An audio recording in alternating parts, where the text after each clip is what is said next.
Hey folks, how you doing? Anthony Carr here with questions of the day. Queries submitted to broker Anthony Carr. Let's start with the first one. How is net calculated with the escalation addendum in the new world of real estate? So this is looking at an escalation clause. What you're doing is in a contract, you're saying, I will escalate my price. Let's say you're starting at 500,000, you're willing to go to 525, and your buyer says, I will go from 500 to 525 in $5,000 increments. That's what we're doing here. So how do you calculate the net? Well, it's actually got it there on the form. In this addendum, the term net is defined as the sales price less all seller concessions and or payments towards brokers brokerage compensation.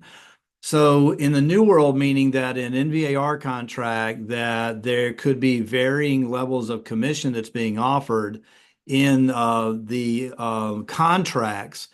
Contract A and contract B, the difference may be a 0.5%. So let's say the 0.5% on that $500,000 property is 2,500 bucks. So the winning bid may have a smaller price, but a higher net because now you're flowing in the buyer's broker compensation, which used to be it was a blanket offering of compensation from the seller to all buyer brokers. Now it's depending on what the buyer brokerage is asking for in the contract. So that's how you calculate the net in the escalation addendum. All right, number two. Is it better to drop the price or receive closing credit from the seller? I like this one. It's a good strategy to look at from the buyer, and it will take it down on both sides. To drop the price or to give seller subsidy is the same net to the seller. Let's say our $500,000 price tag that we were talking about. If I need $10,000 to make this happen and I want to get the price down as a buyer, I might say, hey, let's go to 490. It's still $10,000 off the bottom line for the seller. However, if I'm getting closing cost assistance, let's say I'll give you 500,000 and I want $10,000 back closing cost assistance, your price may be higher, but the net is the same to the seller, but you've provided the money to the seller to actually give you the $10,000 closing cost assistance. Okay. So now with the closing cost assistance, the $10,000 is roughly 2%, right? You don't need to bring 2% more to the table. Whereas if you are getting the price to come down, you still have your closing costs to cover. Okay, you with me? So if you have a price subsidy or a seller subsidy, the seller is still responsible for that subsidy regardless of the appraisal. That's the third point. Appraisal comes down and you have a seller subsidy, you're still getting the $10,000 seller subsidy. So it's not quite six in one hand, half a dozen the other. I think for the buyer, it's better to get a seller subsidy than it is to get a drop in the price.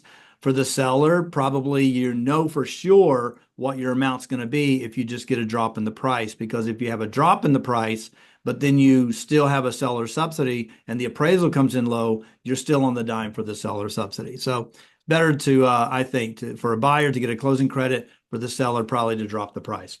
How do I edit my brokerage agreement form if the buyer or seller changes the terms? You do not go back to the buyer agreement or the listing agreement. In Northern Virginia, we have a brokerage representation agreement amendment, which covers both the listing side and the buyer side. So as you see here, there, the listing agreement allows you four choices. I think I have it up a little bit closer. No, I don't. You have four choices of which listing agreement you're going to use. So you click which one. In our market, the top one here is exclusive right to sell is usually the most common listing agreement. So you would click that and the listing agreements between, the seller and your brokerage. And then you would say, what am I changing? I'm changing the listing price. I'm extending the listing period to a longer period of time. The broker shall re-enter the MLS information, or whatever those choices are. You could have other. You might be taking it off the market temporarily. So you're already putting down there, hey, this is when I'm going to take it off. And then here's when I'm going to come back on. Or maybe I'm withdrawing the listing. Now, the point that we have this is because email is not enough to move forward with a change on a listing agreement. You need to have it in writing what the seller wants you to do, so there's no question later on. On the buyer side, again, you go with exclusive right to represent, buyer or tenant. What are the changes? Extend the expiration date, maybe some other type of thing, and that's how you change those agreements. You use that addendum instead of using a brand new buyer or a listing agreement. All right, got a question? Text it to me. There's the number, or you can email me at anthony.carr@kw.com. And I would appreciate if you would like and share these videos to other agents that could use the help. Also, if you like it, would you please subscribe to my channel, because it helps the channel and it gives me bragging rights. Thanks so much and have a wonderful day.